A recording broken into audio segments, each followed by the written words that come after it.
Look at this camera. You look really cute.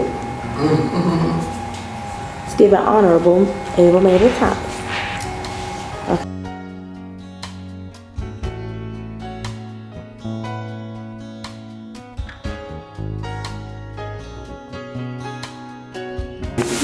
Yeah. I'll get those a little good.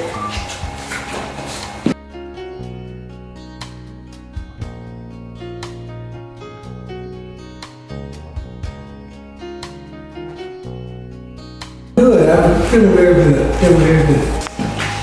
We are here today with the distinguished Honorable Able Mable Thomas. Able Mable Thomas. Why did you add Able as a legal part of your name? Okay, as a student at Georgia State University, I had a job with a program called CETA, Comprehensive Educational Training Act. It's a federal program, and young people from the age of 14 to 21 had summer jobs. And so we were charged with going out to the employer sites to be sure that these young people were not being mistreated. Subsequently, I had a car, and most of the people did not have a car. Subsequently, they had to catch the bus, so it took a little bit more time for them to get to their work site. And so I would come back to the work site, which was at OIC, and I would write up my reports, and by the time the other young adults would come back, I would already be finished. And so I would kid with them and crack jokes. And so a girl named Agnes said to me, why is it that Mable can finish her work and always have time to be messing with us? And then a lady named Sheila Porter said to me, who also was a young person, said, because she's Able Mable. I've never heard my name with Able in front of it, but it did ring a bell for me. And so in my mind, Able Mable. So when I got ready to run for public office in 1984, I put vote Able Mable Thomas, State Representative, District 31. And I went almost through the whole campaign saying Able Mable. But when it got time to put my name on the ballot, the lawyer for the Democratic Party said I could not put Able on the ballot. And so subsequently what I did was start saying Mable is Able, Mable is Able. And eventually on the ballot it was just Mable Thomas. So after that election, once I won, which I was so happy, because I was running in a race with the grande dame of politics, the first African-American woman elected to the Georgia General Assembly was the Honorable Grace Town Hamilton. And what my pledge was, I will never say anything negative about her. I just felt it was time for a change. And a friend of mine named Catherine Coleman, who incidentally went on to win the MacArthur Foundation grant, which is called the Genius Grant. She was the one who told me about Victor Hugo. And Victor Hugo says, there's nothing as great as an idea whose time has come. And I felt the idea of new leadership for Divine City, English Avenue, West End, Westview, and going up towards Buckhead area, it was time for a change. And subsequently, the Lord allowed me to run a clean campaign where I was able to win by 70% of the vote. And subsequently, from then on, my name, I said, let me change the name to Able. So I didn't want to change the name my mom had given me, which is Mable Thomas. So I added Able to the middle name, but nobody was willing to deal with that. Everybody, once they saw Able in my name, began to call me Able Mable, from Sheila Porter saying it that day, that room. And I will plug my good friend Charcy Hedgepeth, who was our supervisor who actually was able to kind of corral us young people together and give us the type of motivation to go to these employers to make sure our young people, who are our future, were treated fairly. And since then, I've been known as Able Mable Thomas. My stationery has my business card, everything when I got to the state said Able Mable Thomas. And so it is. Able Mable, your next door neighbor. You could have lived anywhere in the city or anywhere in the world for that matter. Why did you remain in the English Avenue Vine City community? Well, I think that someone had to stay. Someone had to stay so the young people can know that we are a product of our environment, yet you can overcome it. And so I wanted to stay for other young people to see that you could live right here in English Avenue, which they call the Bluff, which is not the Bluff, it's English Avenue. You could stay in a community and overcome some of the obstacles in the community because the Lord has given each of us a gift. And my gift was organizing. My gift was able to articulate a vision for a community and to say, regardless of all the environmental and some of the physical limitations, the Lord can give you the strength to be a stand for your community. So when people come into English Avenue in Vine City, they come in to rescue us. We do not need to be rescued. What we need is just a hand up, an opportunity, a little equity, not even equality, a little equity to show us an opportunity so that we can teach our children and children's children what's possible. So I decided to stay, and I'm not looking for a rescue. I'm looking for an opportunity. And that's what these young people and these families, these communities, they need better wages. They need higher wages. They need environmental justice.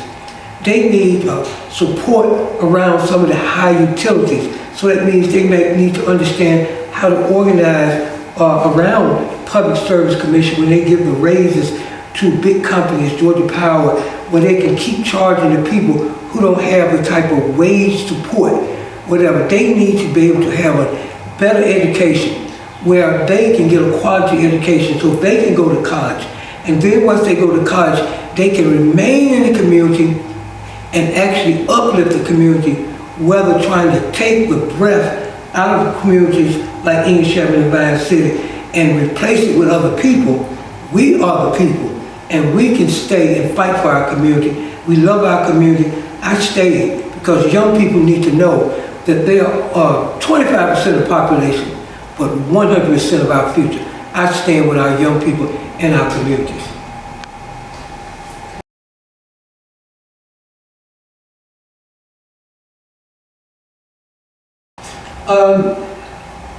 When the Georgia Dome was being built on Northside Drive, somehow there were persons like Kathy Davis, Ernest Marshall, Larry Miller, Gloria Chilubu, Nazareth Smith.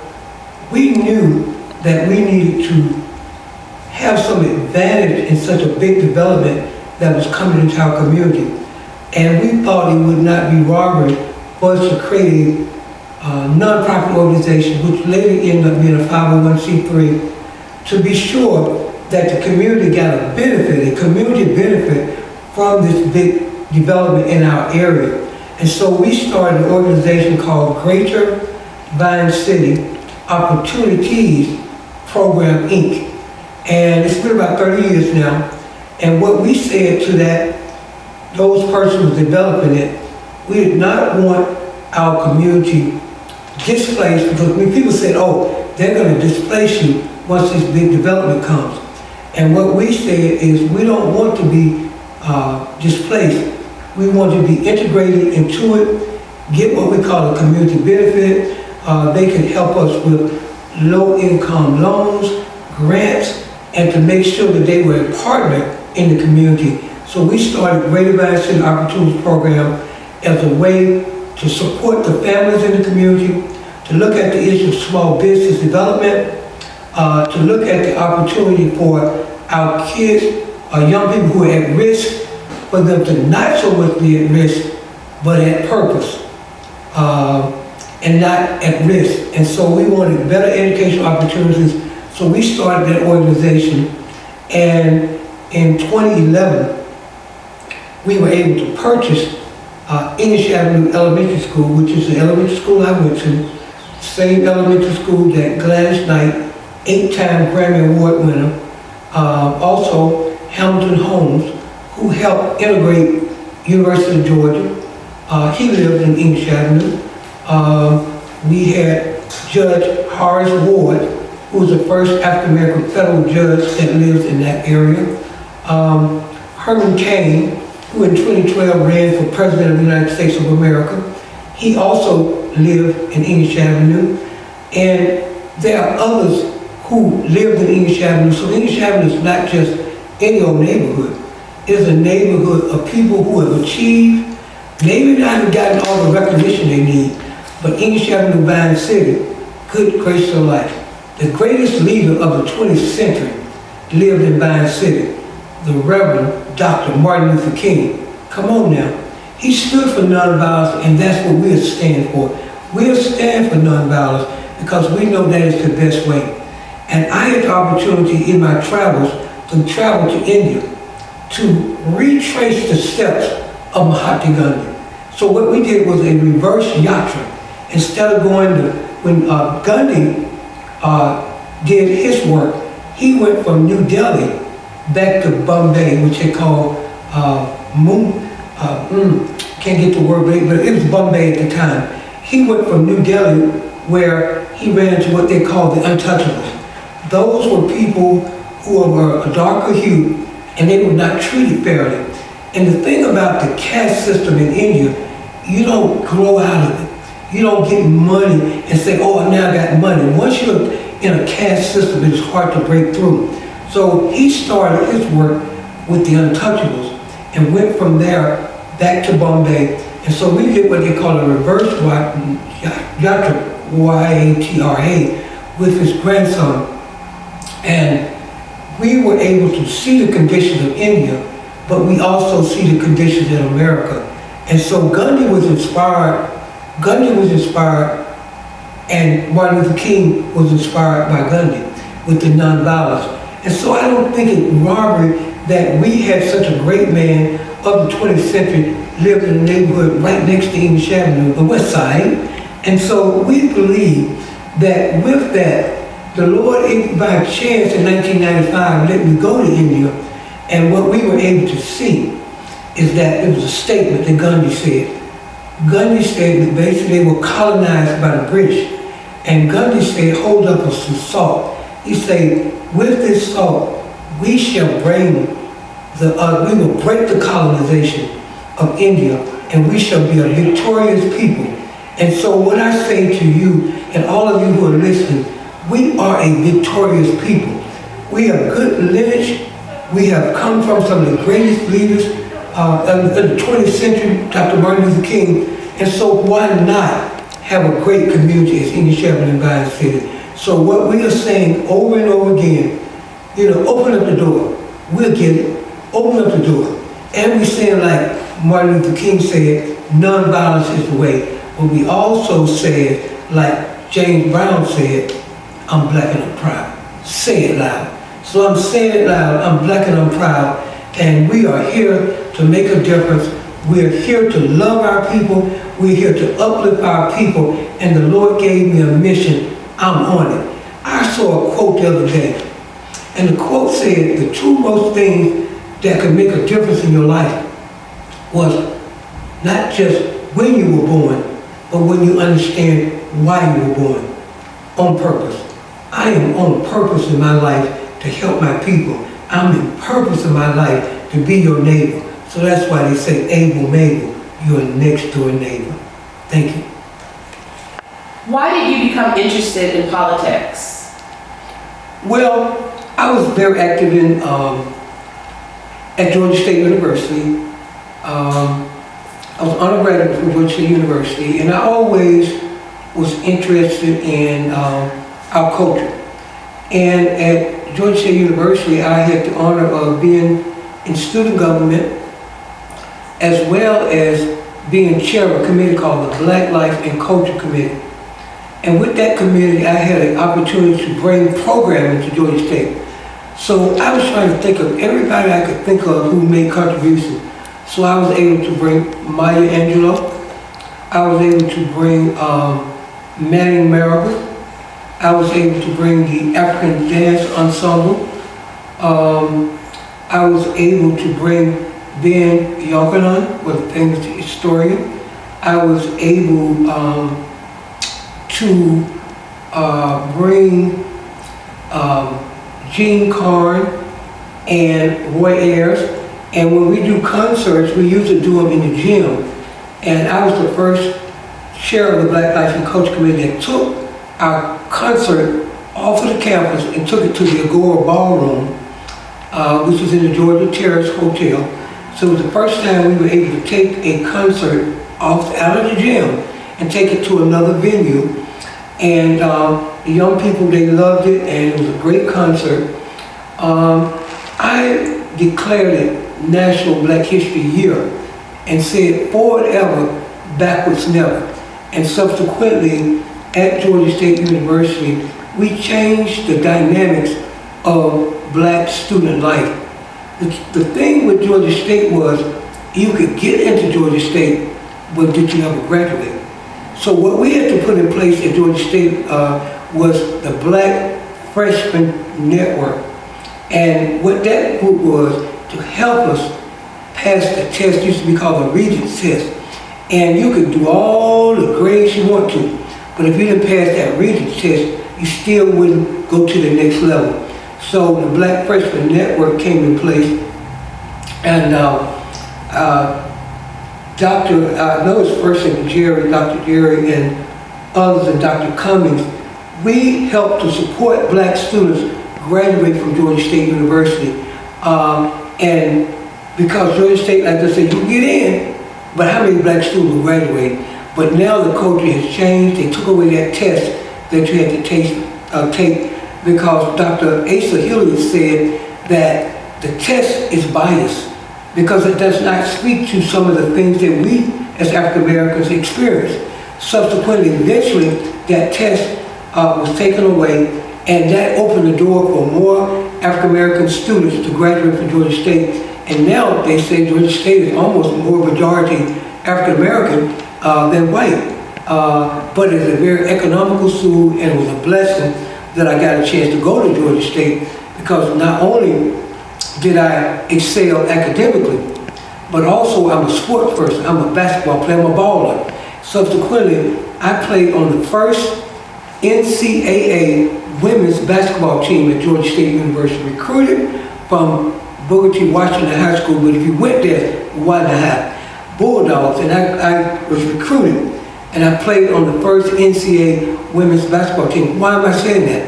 Because before 1975, when women played basketball, they played 6-on-6. 2 stationary forwards, 2 stationary guards, and 2 rovers that went up and down the court. Subsequently, I was a rover, so I was used to running the whole court. But many women's basketball career ended in 1975 because they were stationary forwards or stationary guards, so they never went up and down the court. So when I got to Georgia State, it was 5-on-5. So I played as a strong guard, broke the ball down, and moved the ball around, but first time. So now when you see NCAA women's basketball, and you see some of the great players like Don, the coach that took the team to the championship this year, when you see places like that, she played NCAA ball. And I always wondered, would I have been, as I say, good enough to have played professional basketball? Well, I don't know, because one thing I'll tell you is that I never rode the bench in high school. But when I got to college, there were a lot of good players, could really play basketball. And so I didn't play as much. And so I didn't stay as long because I wasn't used to being on the bench. But one thing I do know, my coach one of the coaches was named Joe, and the other coach was Coach Rankin Cooter. And I say to this day, if he knew that I was going to grow up to be a state representative, I believe he'd have played me more.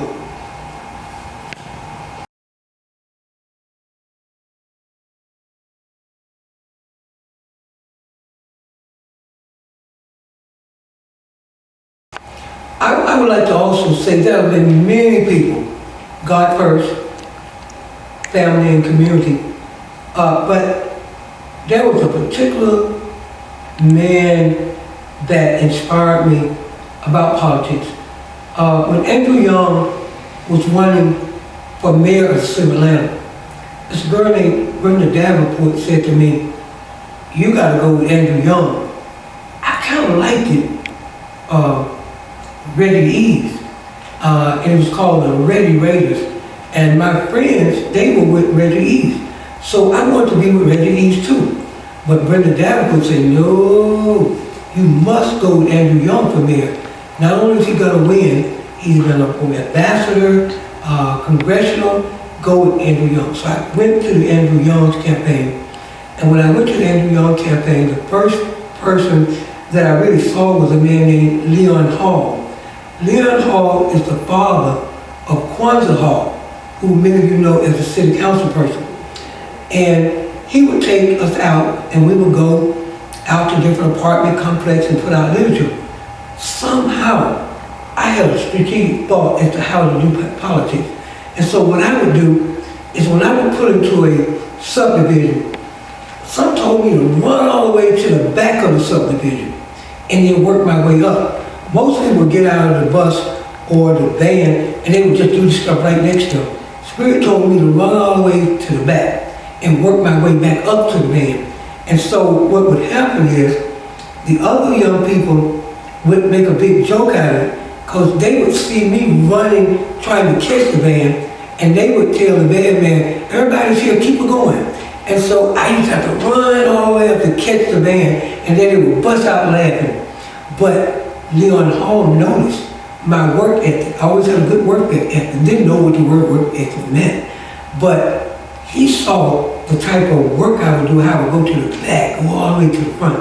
And so he began to kind of talk with me, and he really kind of favored me. And so me and him got to have a good relationship. And so one person told me when I went to work one day, there was a group of young people in the back, the students, college students in the back. I said, "What?" So I was just going out with regular people, but there was a whole group of people in the back, and they were under the leadership of Reverend James Orange, who we call leader. We call him Shack Daddy. And so when I went in the back and saw those young people, I said, "I want to be with these young people." And I remember Leon Hall saying to Reverend Orange, "That's my person." And he said, "But she's a young person, she want to be back with us." And so I stopped going out with Leon Hall and started going out with Shack Daddy or Reverend James Orange. And he was a field organizer for Dr. Martin Luther King. And when I say, this man had a method to his madness. And this is what he would do. If you suggest something, he said, "All right, little sister, you be over there." So when you say something, he put you over there. So sometimes you were scared to say it because he was going to put you over there. And so he allowed me to be the representative from Georgia State, and most of the college students were from historic black colleges. And so we worked together and we did voter registration at Georgia State to get African American students registered to vote. And I got with a guy named Olatunji Stanley Cotton out of Atlanta. At that time, was Atlanta Junior College. And what we did is we did voter registration at Atlanta Junior College and there. And this man told me about civil rights. And he told me about King, but he also took me on marches. And so that was a period of time in my life from 1985 to about 1987. I was on every civil rights move that was made by Reverend Orange in the South. And I met a group of people called Maggie Bozeman and Julie Wilder, and they had been arrested for voter fraud. And they were trying to say that they had illegally gotten people registered throughout the South. And so we went down to make sure that the system got them out of jail. And so I always remember that. So voter registration and voter empowerment has always been my thing based upon Reverend Orange.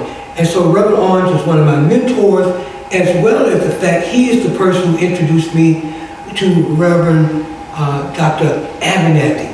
And when I was decided to run for office, I didn't have nobody who would endorse me. Who was going to endorse a young lady, a young girl from Baton City, from English Avenue? And when I told them that I was going to run for state representative, they said to me, "How are you going to run against Grace Hamilton when she is like, you know, her great-grandfather was the governor of the state of Georgia. She herself worked at the Atlanta Urban League. Her husband was a professor at Clark AU. I mean, she had all the credentials, but she was at a point where she had been a little ill, and so she wasn't going to the General Assembly every day. And so I asked somebody, who was my representative? And they said, Miss Grace Hamilton. And so when I did the research, that would be the district I had to run in. And so people said to me, why run against such a great person? I said, because if I don't run while she's in the seat, there will be nobody that would say, oh, let Miss Mable run. Because I was what they call just a regular working class family. My mom and father didn't have a big name. And so I said, if I don't run in the seat right now, if she vacates the seat, no one is going to suggest myself for that seat. So I either run against it, we're in the race with her, or risk the factor that if she retired the next year, there'd be a whole slew of, let's call it like it was, middle class and upper middle class African American people and folks that would be in place to run against me. And so I said, I gotta take my chance now. But I never said a negative word about her because she had paved the way for what the Lord would allow me to do. And so I just, went forward. And while I was at Georgia State, I did it while I was in college. The basketball players that I talked about earlier, they used to take notes from me in my class because I missed a lot of classes. And they would take notes from me. So when I would come back to school after going on all those marches, they would give me the notes and so I could keep on. So my relationship with black and white really came together around sports. And that's why I knew the fight in life is not black over white. The fight is good over evil. And the relationship I had with those white and black and Hispanic basketball players really locked me in as to who I was and my love of all people and diversity. And so women's sports helped me because women's sports not only builds sportsmanship, but it builds kinship. And it's something that transcends just like music. Sports transcends just like music transcends. And so I've been fortunate that even when I didn't get to go to historic black college, I did go to Upper Bound with Morris Brown, but I didn't go to a historic black college. But the camaraderie that I created with the basketball team and my willingness to work hard in academics allowed me at Georgia State to make impact. And that impact allowed me to graduate with a 3.0 average, but also a sports person and a person that was committed to making sure that diversity, because at one point it was a whole thing about blacks on predominantly white campus. How do we survive? Well, we survived because we stuck together, we fought together for better academic opportunities, and with sports, it kind of put the melting pot together. And there was some kind of boldness that I had, that in the daytime, I actually went to night school, most people didn't know. In the daytime, I would organize, and at night, I would go to school. So I would go into the student center to organize students. I would just come into the student center and say, hey. My spirit always allowed me to speak up. And I would say, hey, this is what's going on. And so I would hold court in the student center. And there was a guy named Calvin Pender, who was at Georgia. He was at Georgia State, but he was in Baton City. And I would see him hold court. And so I would come in and hold court like him to tell him all the programs, Black Freshman Network and sports and all the things that we were doing. And so every step of the way, it seemed like people from the community still had impact in my life. And to this day, when I see him, I say, you were the first person I ever saw hold court in the student center. And so I came behind him. So it wasn't like I created it, but I saw it. And when I saw it, I was willing to try to implement it on behalf of young people. So I know that we can come together as a human race, you know, because like I say, the fight is not black over white. The fight is right over wrong, and I'm standing for righteousness. 99 people for the wrong, one person for the right. I'm willing to stand for righteousness because always right time to do right. Power to the people. Peace and love. Peace and love. Get a front with them. Peace and love. Power to the people. That's perfect. Give me the skippers. Lord have mercy, man, I got another one. I got another. Okay, come on.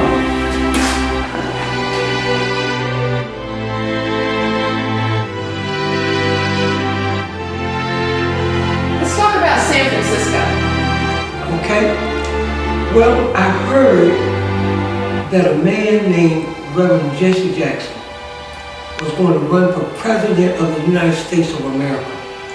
And even though I knew that in 1972, Shirley Chisholm was really the first black person to run for president of the United States and get delegates. And so, I wasn't there in 72. So, I knew in 1984, I had to be a part of the movement. See, in life, some things are campaigns and other things are movement. And I knew an African-American man running for president in 1984 was a movement. And so I called the Democratic Party, and a lady named Miss Rainwater talked to me on the phone, and I asked her, how does one become a delegate to the Democratic National Convention, which was going to be held in San Francisco? And she told me you had to go to what they call a pre-primary caucus. And I said, well, what does that mean? She said, that's an opportunity where registered voters come together in one place. In this case, it was at the Civic Center. And there are people who are registered voters who are there. And they get to vote for 5 people that they would like to be able to go to the Democratic Convention. In this case, like I said, it was in Moscone Center in San Francisco. So, the Lord gave me a thought that I should organize students and have these college students go with me to the pre-primary caucus. But the Lord also said to me, because I'm spirit-driven, the Lord said to me, ask each college student not to vote for 5 people. Just vote for one person, me. By voting for me and not voting for the other 4 people, that gave me a chance to get clean votes, wherein everybody else was glad they had the opportunity to vote for 5. But strategists say just vote for me. Don't vote for 5, because every time you vote for 5, 4 of the people you really got against me. So I was able to convince the students that no matter how tempting it was to vote for Maynard Jackson, Honorable Maynard Jackson, Honorable Jose Williams, Honorable Senator Horace Tate, don't vote for them, no matter how tempting their speeches are. Just vote for me. And so by implementing that strategy, I brought students from Georgia State, AU Center, together, and we brought vans and vans of young people to that pre-primary caucus. And so when they got there, my people had instructions. So no matter what they said, they only voted for one person, me. All those other people voted for 5 people. And so when the voting was finally over, I ended up being the top vote getter to the Democratic Convention for Reverend Jesse Jackson. And so when Jose Williams, Honorable Reverend Jose Williams, saw I had pulled it off, he came up to me and he said, who are you? Who are you that you can get all these votes? I said, I'm a student at Georgia State University, and I just told my people to vote for me and not to vote for everybody else. He said, give me your phone number. He gave me his, I got his, and we became lifelong friends. I'm gonna divert for a minute and just let you know how cool me and Rebel Jose Williams were. After they did the Million Man March, which all of the Million Man March with Rebel Farrakhan, he did a 100-man march in Atlanta. And so when he was coming up court and passing by Georgia State, just what happened, I was coming the other way to get into his march. And he says to me, oh my goodness, here comes Uncle Tom's. He calls me Uncle Tom, right? I'm quick on my feet, so guess what I say? Takes one to know one, and the whole crowd of people just bust out laughing. And that's the kind of friendship we had. So he called me that, I said it takes one to know one. And we always been cool. And so I'm here to tell you, he too is a mentor because he came to me when he saw me win that thing. He said, whoa. And the news story that hit the news that night, the first news story of my entire life was by journalist Mable, God rest his soul. And on the news, Channel 11, how in the world did I catch that story? But somewhere or another, I'm looking at Channel 11 that night, and it says, unknown but well-organized student takes over caucus. Unknown but well-organized student takes over caucus, becomes the top vote getter for Reverend Jesse Jackson in Atlanta, Georgia. Beating out some of the great names of politics. And that's the first news story ever in my life. And I didn't know Megan Eden at all. But we did also become good friends because the first story he did on me. And so now, I'm the top vote getter for Reverend Jesse Jackson. But I'm a student. So I don't really have no money to go to San Francisco. Never rode a plane in my life. But since we were from Atlanta and Delta is our hub, the people at the Democratic Party chartered a plane for all the delegates throughout Georgia to be on the same plane. So we on there with Joe Frank Harris, Maynard Jackson, Andrew Young, and every Senator Hartake, all the big folks. We all on the same plane. Never rode a plane in my life. The Lord let me have a long plane trip. We pull into the plane and then we get on a bus. Bus takes us to a 5-star hotel. I don't remember the name, but it's 5-star, not 4-star. 5-star hotel. And we get to the hotel, and there's a whole people waiting for us because this is the Atlanta delegation, so they knew it would be big people. So a whole lot of people waiting to meet us. And a lady looks at me and said, wow, you are Mable Thomas. And I said, oh, you see my badge. Because I had a badge, Mable Thomas, running for state representative District 31. She said, no, I didn't see your badge. She said, you're on the front page of the newspaper. How in the world can I be on the front page of the newspaper when I just got off a plane and then went on a bus and I'm at this hotel? I'm not even registered at this hotel. And so she said, you're on the front page of the newspaper. I showed her. So I went with her a little down the street, and there was a newsstand box.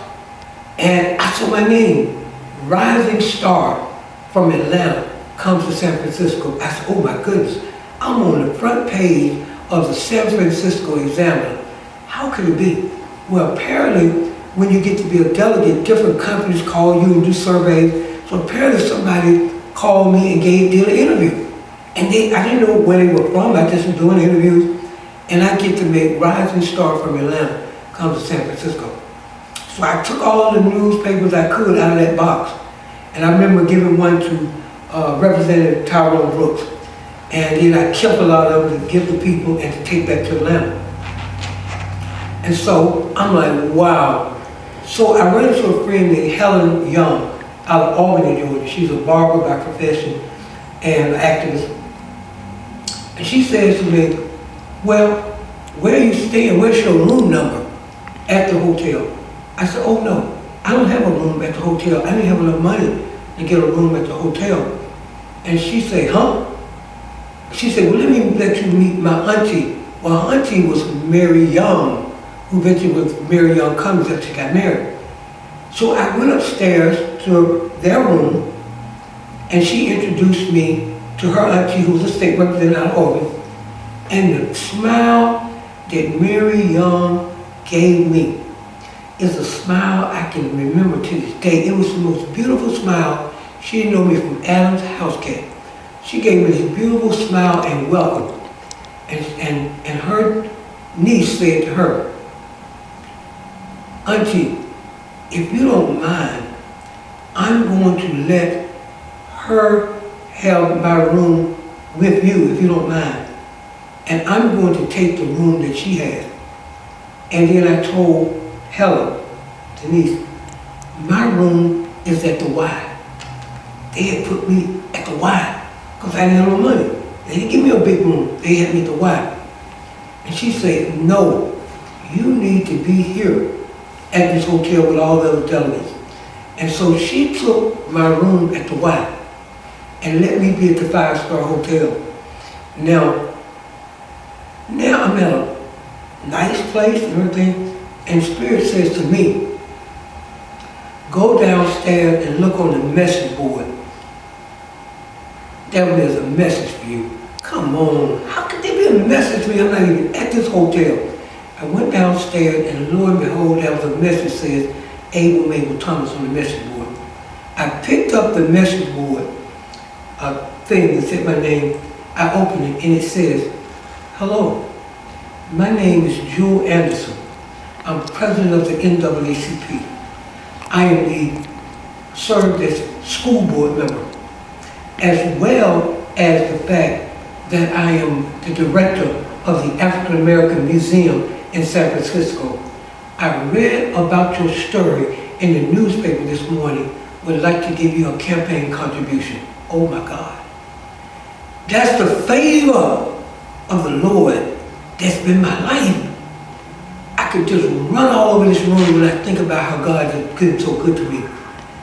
Not even register at the hotel, get to stay at the hotel, got a message on the message board, so I call her. I say, I got your message. The Georgia delegation will be at this location. She said, I know the person whose house is at. I'll meet you there. And I said, well, how will I know you? She said, well, I saw your picture in the newspaper, I'll know you. So 2 days from now, I went to this place where all the delegates go to these big parties, and I'm waiting, hoping I see this lady. And the lady walks up and said, I'm Jewel Anderson, who eventually leaves San Francisco and moves to Atlanta on the top floor of the Landmark, which was the top condo in Atlanta back in those days. And we become friends until she passes away, and she moves eventually from Atlanta back to Thomasville, which is her hometown.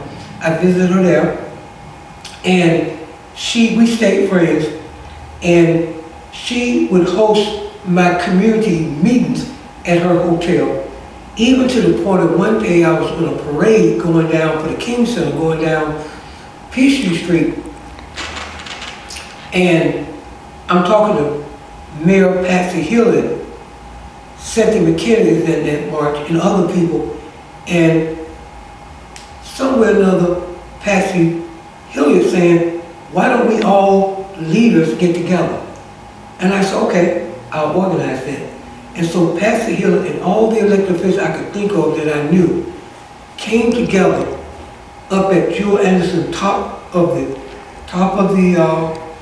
mark, at the top of the condo, and we had tea. And so Jewel Anderson served us tea and couplets, and we talked about things. So all the political leaders in one room, and we talked about this, that, and the other, is how we could work together. So that location was the location that I would go when I wanted to show people I had a big shot connection. And I know you know about the Landmark, my friend Tasha Grill. And it was wonderful. And so here we go. The Lord has been with me 100% of my political career. Even when the enemy came against me, they stumble and fall, stumble and fail, because I was destined to do the work. So it ain't just about being born, but what is your purpose? And the Lord has let me live in purpose.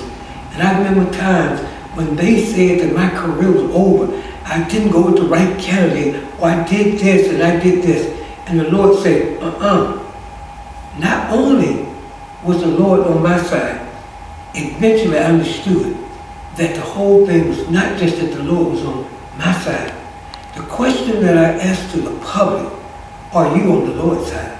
It's not about just the Lord on your side, but will you be on the Lord's side? Will you speak up for justice? Will you speak up for the Lord? Will you speak up for nonviolence? Will you speak up for progress when it's time to speak up? Or will you be like Peter and deny the Lord 3 times before the morning comes? I'm here to tell you that God is great. There's no one greater than the Lord in your life. You know, so what I'm telling you is that I wouldn't do nothing or give nothing for the journey that the Lord has put me on. So now me and Jewel Anderson are together, and we're doing the tea. We're doing the meetings at our house.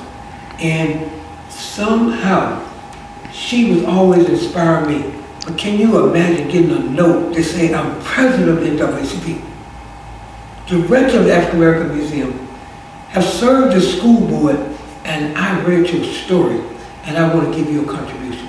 So that's the rising star from Atlanta that came to San Francisco to be on the front page of the San Francisco Examiner. And that has been the hallelujah of my life, to let it be known that the Lord can do anything. He can raise you up, and He can take you to highest heights. He said, yea, do I walk through the valley of the shadow of death, I shall fear no evil, because thy rod and staff, they comfort me. And that's why I can live in what they call the blood and not fear, because I love the community, and they know I love the community, and they love me. And I can even hold court to these stages, sit on my stoop in English Avenue, just on my stoop, me and my cat, named Cat with a K, with a T at the end like cat wings.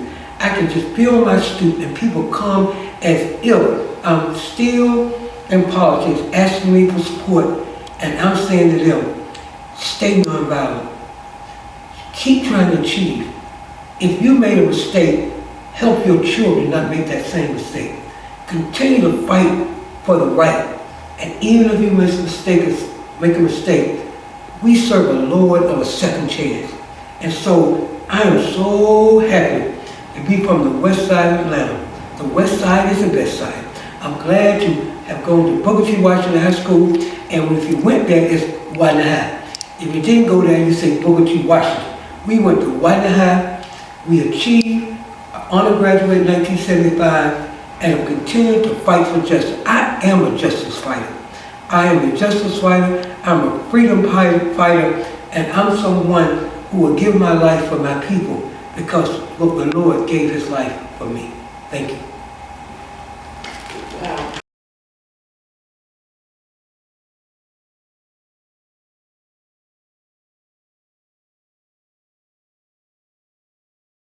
So Mable, you are one of the 12 mothers of the reproductive justice movement in America. Can you tell me a little bit about that? Okay, I'm going to read just a little, because I want to say that by being a Jesse Jackson delegate, when he came to Atlanta, matter of fact, he went to Salem Baptist Church to see Reverend Jasper Williams, and someone told him that I was his top delegate. And so when he saw me, I was in a car that a guy named Abdul was an illustrator. He had wrote on the car, so I drove around in the car when I was running for office, vote Able, Mable, state representative. And this illustrator had written it onto my, I think it was might have been a Delta 88 or something like that. It was a green car, I remember. And when I came home one day, he wrote vote Able, Mable, state representative. So I rode around in a car that said vote Able, Mable. So we pulled all the stops out. So I pull up in this car, and I say to Reverend Jesse Jackson, would you like to get a ride? He said, oh no, I'm not getting in that car with you. But then when he got ready to give me a hug, he slapped my hand. And I kept my hand closed because I knew money had transferred. So he had given me $300. And he said to me, buy your team some food, whatever. And so that's the first time I really ever met Jesse Jackson. But later on, Jesse Jackson understood. And he said, I'm running for state representative. For president. You run for state representative, there are people all over the country running for the seats. He said, I might not get to be president of the United States of America, but I'm sure going to take a truckload with me for success. So I'm a success story for Reverend Jesse Jackson, and all over the country, he was telling people about Mable Thomas, the state representative. And I would say to him, why don't you ever say my last name? He said, anybody can be named Thomas. He said, but you are named Mable. And so I'm telling everybody about you. And so in 1988, when he ran the second time, he needed to win Michigan. Because without Michigan, he could not keep getting matching money to be president of the United States. So he had the insight, and I think maybe Janice Mathis and some of the other leaders who were around him must have told him, get Mable. And so I was flown into Michigan. And I went throughout Michigan, Detroit, Saginaw, Flint, different places to get people who were 18 years old who could vote in the upcoming election. So I went throughout all the high schools. But it wasn't just me. The other person from Michigan was Kim Fields. And so what would happen is Kim Fields would speak behind me, and I would tear the room up. And when I would tear the room up, she would have to come behind me. So she told me after the first stop, no, I speak first. Or you, somewhere or another it would be, so she didn't have to come behind me. So we would go all these different places and get students to register to vote so they could vote for Jesse.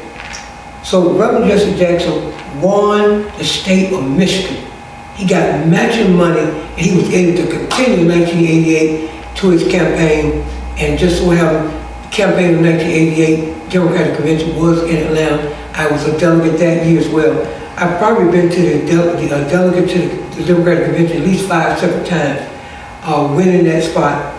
So every time you see people come to that pre-primary caucus and they bring all these people, no brag, just fact.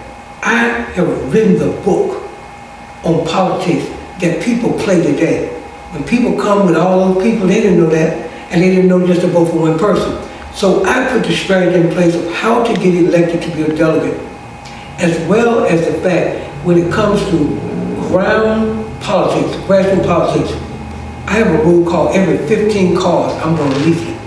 If I see 15 cars anywhere in front of any business, I tell my people, get out and leaflet. And so I had a ground crew that was remarkable. But the person, Reverend James Owens, was called the leader of the ground crew.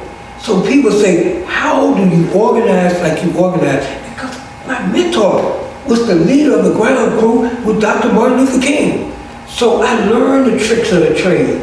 I would go into any place to get a vote. I gather votes. I'll get 5 here, 10 here, but when it's over, my intent is to win. My intent is to win big. And subsequently, I learned how to go in the street. It took me until about 6 or 8 years of being last 6 or 8 years before I ever mailed. I did not have to mail, young man. I didn't have to mail because I could beat you on the ground. I didn't have to mail. And when my opposition would do a dirty flyer on me, people knew me enough that they would say, I just got your mailing out my mailbox. And I ain't mailed nothing. But it would be an opposition talking about me. And so they would just see my name. And so I would say to them, well, let me see what the flyers say. And the flyer would be talking about me and darken my face and everything. And guess what? The people never saw it as against me. they just saw Mable on it and still voted for me. So all the dirty tricks, and some more dirty tricks today than ever before in politics, they still will vote for me. But eventually, the game changed where people would mail, and they would mail so many times that people would think that just because they mailed, they were good people. I'm here to tell you, it took years before I ever had to mail in Atlanta, because I could beat you on the ground. I would take my crews out, not just in the morning from 10 to 2, or 9 to 2. We take a break, we go back to my headquarters, I take another set of people out 4 to 8. And it wasn't enough for me. After 8, I would go, what that means, 24-hour places like Kroger and Publix and those places. I would go to any place that was open 24 hours and by myself or with somebody, faxing girls I call them, we would go and leaflet the shopping centers even up to 10, 11 o'clock at night, 12 o'clock at night. We would leaflet because my whole thing was if I could put enough paper out with my name on it that people would remember me. So I was a workaholic when it comes to politics. But people thought that since I was so strong in terms of grassroots politics going out in the street, that my strength was in my legs. But always my strength is in my head. And my strength is in the Lord, who I trust totally. And subsequently, I am a listener of the Lord. And sometimes the Lord say, do. And I sometimes say, Lord, don't make me do it. I don't want to do that. I don't want to do it. And one example is in 1986, when John Lewis and Julia Bond ran. I had been an aide for Julia Bond who taught me how to do press conferences.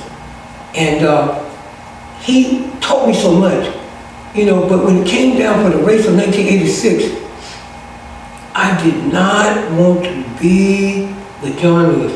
He was an underdog, and no one, even though Bill Campbell said that he was with John Lewis, he was a campaign manager, but he never endorsed. I endorsed John Lewis. And how did it come back about? When I would get home on my answering machine, John Lewis, the Honorable John Lewis, would be on my answering machine. Hello, this is John Lewis.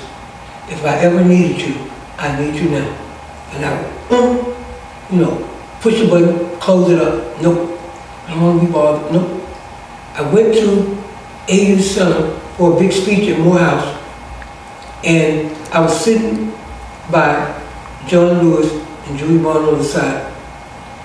And I saw them kind of do a little bit of a tussle as to who was going to sit by me. And I was very, what's going on? Because we were there to make sure the students at Morehouse registered to vote in Atlanta rather than their hometown because they were going to be in Atlanta. And so I was there for that particular reason. So I saw a little energy going on between John Lewis and Julie Bond, but I didn't click the spirit of it because somehow they knew that me being a new legislator, but a phenomenon, being a young person elected, there was something to it. And so, John Lewis on my machine, if I ever need you now, I need you now.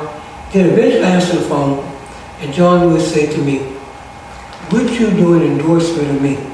I said, I've already set it up. It will be on this day at the state capitol, and I'll have the students that I travel with, the young people. And young people, I used to have young people in the age of 4 on up, 4 years old on up working with me. And I had a little girl named, who was 5 years old, her name was Mama C. She would say, we go into a public house, a different place, she'd say, hello, my name is Mama C. I'm 5 years old, and I'm concerned about my future. Vote John Lewis. He serves the masses and not the classes.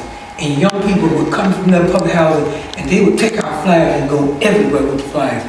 And then one day when Obama was running, I gave the flyers out and the kids got ready to run to put them out for me. And then they asked me, are you for Obama? I said, oh yeah, I'm for Obama. He said, okay, I'm gonna put your flyers out. Because even young people knew you should be with the guy, Obama. And so when I said I was with Obama, the young people took the flyers and then continued to put them out for me. But I would put in that little 5-year-old boys over the sound system would make all the young people come. you know. And so the Lord gave me different ways to do different things, but Reverend Jesse Jackson understood who I was and told my story all over the country. And even one time was on a national TV program and said it was time for leaders like Mable Thomas to rise up and to do. And so Jesse Jackson wins Michigan, gets matching money, and goes to the convention as, you know, at a level. He didn't win president, you know, but he was represented, and the Lord used me a part of Jesse Jackson's 1988 campaign to get matching money, because he would have to stop his campaign right there. Because you got to remember, president, you got to get matching money. In Michigan, the labor state was the state that he brought me in to help him get the vote out of the young people from 18, who was 17, who would turn 18 before that election. And so John Lewis gets an endorsement by me, and when John Lewis passed, there's a many stories about John Lewis, and all of a sudden Bill Campbell, who was former mayor, gets on TV, and the Lord let me catch it. And he says, yes, John Lewis, my friend, I was the only elected official to endorse him. I said, oh my gosh, that's not true. So I called him. I said, Bill Campbell, I respect you and I serve as city council under you, but would you tell me how you were the only person to endorse John Lewis, Honorable John Lewis, Congressman? How could you be the only person when you were the campaign manager? When I came in that office and brought those kids, and we took all his literature out and put it in the street, and had little Mama Sia talking, vote for you, vote for John Lewis. I say, tell me one thing. When I endorsed John Lewis, I had on a gold dress at the state capitol with 20 young people. What color suit were you wearing when you endorsed him? You didn't endorse him. He wrote back, sorry for the sin of omission. I said, at least you could have put me in it. So what I'm telling you is, many people have tried to take the story of the work I've done, even as I'm living, and give it to them. And then I think about the time when Reverend Lowry passed away, and my good friend Cleta Winslow was doing a story about it. And she says, I would like to thank the family of Joseph Lowry for all the work he's done for us. He said, and she says, and that's why we named Ashford Street Joseph Lowry. Well, in actuality, I was in a People's Agenda meeting. Reverend J. Lawrence was living at the time, my mentor, and they said they wanted to change the name of Ashford to Joseph Lowry for his 80th birthday. And they asked really City Councilman Julia Bond to do it. But the seniors in that high-rise said, no, our checks won't get lost. No way. Keep Ashford Street. And I came to them one day, I said, 3 weeks have passed. His birthday is October. I said, you all do not allow me to put this legislation in right now. You're not going to make the 80th birthday with the name change. They looked at each other. They looked at Reverend James Orange and Reverend A. James Orange and said, let little sister do it. And so on September 11th, the day of the bombing, I was in the City Utilities Committee, and I'm getting the name change of Ashford Street to Joseph Lowry. And all of a sudden, we get, Claire Muller, who was chair of that committee, gets a note and reads to us that the Twin Towers have been bombed, and she thinks that we should stop the meeting and everybody should vacate because they may start bombing all over the country. And I say to her, please, let me get this bill passed. And so we passed the bill that changed Ashford Street to Joseph Lowry for his 80th birthday. And Joseph Lowry didn't pass till he was 98. So for 18 years, Joseph Lowry rolled up and down the street with his name on it. And yet, as the story was told, it was as somebody else did it. Now, don't get me wrong. I was the lead sponsor. Cleta Winslow and Julian Bond, who was asked to do it, name were behind me. But I was the original and major sponsor for the bill that changed the name of Ashley Street to Joseph Lowry. And the race I was running for at the time was president of city council. And I took a backlash out of that, and I did not win that election for president of city council, but I did get the name of Ashley Street changed to Joseph Lowry. And to this day, most people don't know it was me. And if you notice how the names line up, Joseph Lowry runs into Ralph David Abernathy, runs into Martin Luther King. So I was a part of creating a historical civil rights circle of the names of some of the greatest leaders in the civil rights movement. And the Lord let me be the one to change Ashby, which meets both Ralph Abernathy and Martin Luther King. And now Joseph Lowry meets Joseph B. Boone, who also was a civil rights leader, Operation Breadbasket, which was before Reverend Jesse Jackson. So the way the human rights and civil rights struggle has been in Atlanta, the Lord has put my finger in it all the time. And lucky enough, or blessed enough, that as a young girl, I don't know the age, but I went down to the corner of, at that time, Chestnut Street and Simpson, which is now James P. Brawley and Joseph Boone. And there was a crowd of people coming down from Sunset, I guess, or wherever, marching. And they stopped at that corner at the traffic light. And when they stopped at that corner, there was a man who I didn't know until I looked at it, was Martin Luther King. And he looked back and said, "Is everybody all right?" And then everybody, they must say, "Yeah." He said, "All right, we're marching on." And they marched on down Simpson Street. And I ran down there with them on the sidewalk. And when I got to the corner, at that time it was Simpson and Ashby, before it became Joseph Boone and Lowry, I stopped because my mom was real strict. So I said, I better get back home. So I ran back home. But the Lord allowed me to see Martin Luther King march down the street. And he looked such a giant of a man, okay? And so when I got home, I didn't tell my mom I'd seen him. But back in the old days, they would sell a SCLC card for $1. And when it came to my mom's house, I begged my mom, please buy me a card for $1. And she bought me that card that said SCLC. So I've been a big fan of nonviolence SCLC for all my life. And when I got old enough, you can be a lifetime member for $500. So under Joseph Lowry, leadership, president, I bought a lifetime membership. So I'm a lifetime member of SCLC. And the Lord has had the spirit of human rights, justice, and civil rights in my blood for a long time.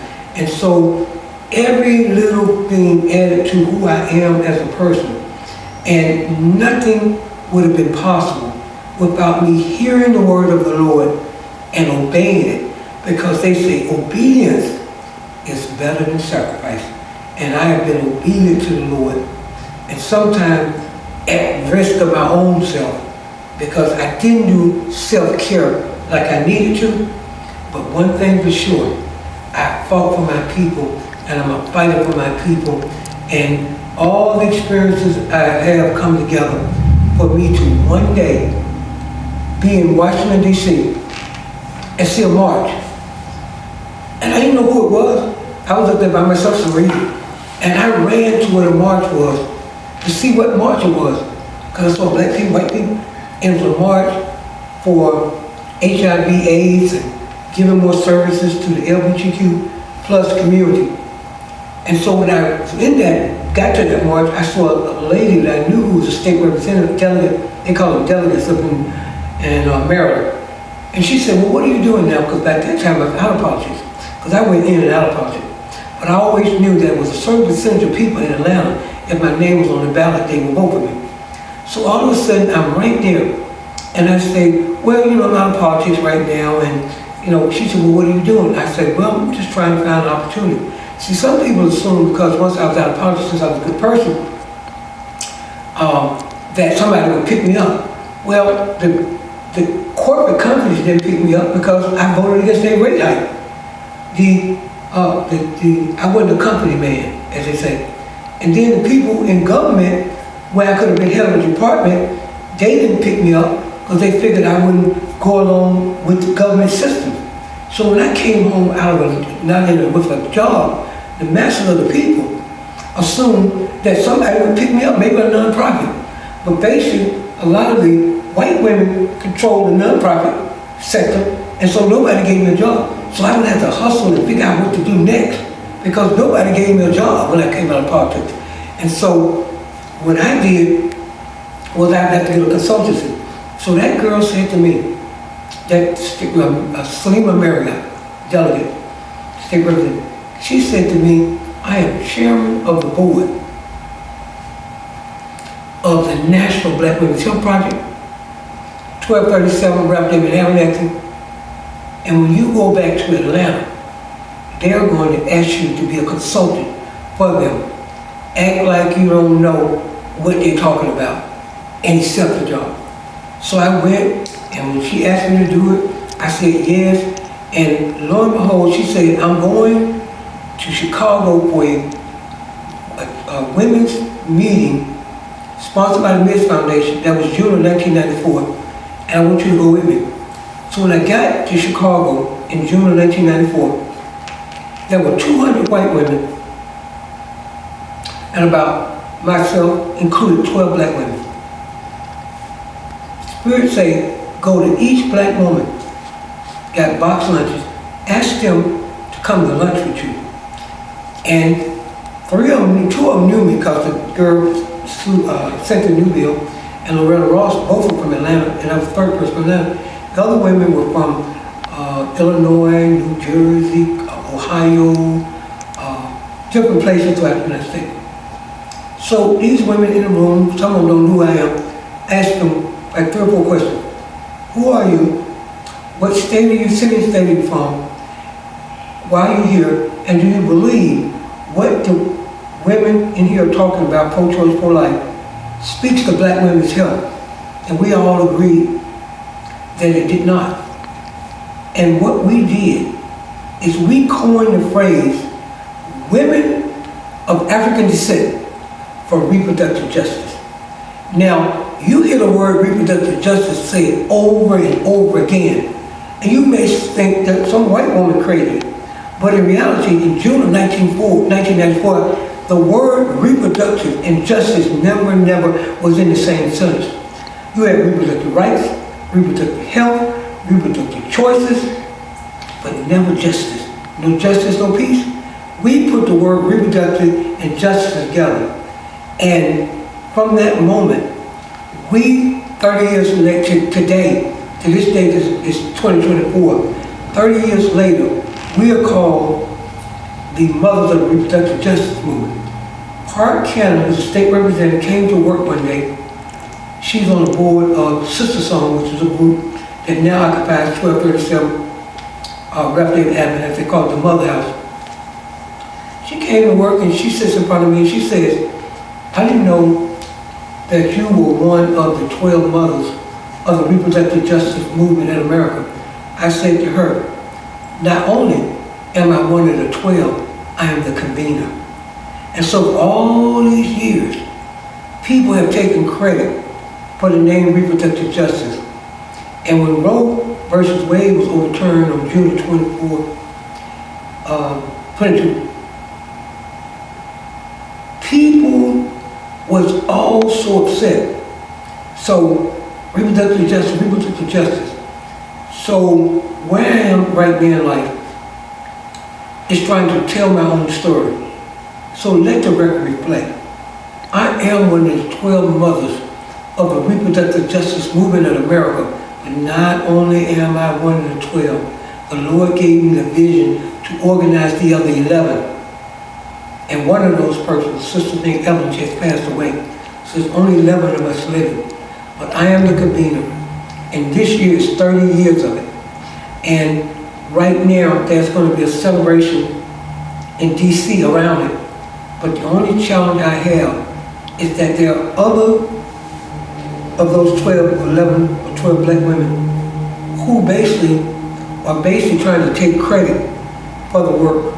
And subsequently, they're having a big gala, and they want me to come to be a part of the gala to make their reproductive justice group make money, and have not included me in it. So I'm very glad to tell this part of my story, because one thing I say to women and men, the women, please tell your story, because if you don't tell your story, other people will, and you might not be included in it. So I am the convener of Women of African Descent for Reproductive Justice. We coined the phrase reproductive justice in America, and when you see people talking about it today, it is the Lord and Mable Thomas that walked into that room and said, we need to organize, never knowing how big it was. And the reason I've gone so far is I never understood the greatness of what was being done. I just was doing the work, and later on found out that one of the 12 women of the reproductive justice movement in America just also won the MacArthur Foundation grant, which they call it the Genius Grant. And when Roe versus Wade was overturned, they wanted to give somebody in the reproductive justice movement the Genius Grant, and nobody thought about me. They gave it to Laura Ross. But not only did they give her the Genius Grant, which is worth $300,000, they even gave her a book deal. So I kind of have not gotten my due, but the Lord has been with me through it. And so I've taken people trying to take credit for my work and trying to profit off of my work. But the Lord knows that it was the vision He gave to me to walk in that room in June of 1994 to create, to coin the term reproductive justice. And even to this day, I still have the name Women of Africa. These other women went on, they worked for Planned Parenthood. Our friend Cassandra McConnell at the time worked for Planned Parenthood. So they had organizations already, so they used that name. But I was able to secure the name of Women of African Descent for Reproductive Justice. So I do have the name, but the other women, somehow, 2 women have profited off of my work. And so I'm glad to tell this part of the story. And hopefully this will give some clarity of how did the 12 women come together. You could have 25 women or 50 women in a room, but if nobody organized them or convenes them, they just 12, 25 women in a room. And so I'm honored to have listened and organized those 12 women who 30 years later are called the 12 women of the reproductive justice movement in America. And so thank you, Lord, for letting me create something in the world that didn't exist until that day that us 12 women walked into a room to the side with a box lunch and knew that black women's health should be emphasized. It was the exact time that Hillary Clinton was going around the country talking about health care, but she did not emphasize reproductive health. And so we did a letter in the Washington Post. Over 100 and maybe 80 women signed off on it. And we said what we believe black women's health was. So we put a full-page ad in the Washington Post with signatures of women, for governor of the state of Georgia. And when she walked into the room, she was talking about how women should get together and this type of thing. And she said, she looked and she saw me. She said there was a bill passed in the state of Georgia that required insurance companies to pay for mammograms, pap smear, and a prostate cancer test. And only women signed off on the bill. Republican, Democrat, Independent. To this day, there's never been a bill that all women signed off on it because it's so partisan now that the Republican men tell the women don't go with no bill that the Democratic women have. So the only bill that ever passed in the General Assembly that all women, Democrat, Republican, Independent, white and black signed off on was that particular bill. It is the first mandated benefit in the state of Georgia that requires that. I had a bill that says Virginia Sullivan, who's the wife of Louis Sullivan. I was at a reception. I represented the AU Center. She said to me, why don't you put this bill in that requires the insurance company to pay for mammograms and pap smear? I put it in, I had to fight the insurance company. People think the banks are bigger. Nobody's bigger than the insurance company in Georgia. It's the insurance companies. Because you pay your premiums, they never pay you out. So they're bigger than the banks. And so the insurance industry was fighting against me. And so I went down to the hometown of the chairperson of the insurance committee and said to them, tell Western Dunn, chair of the committee, to let the bill out. And so they started calling him saying, let the bill out. And they was like, how do these people know about it? Well, I went and speak before the Rotary Club. And so what I'm telling you is that a lot of the women groups, cancer prevention groups, they came together to help me. And I still was having trouble getting out of committee.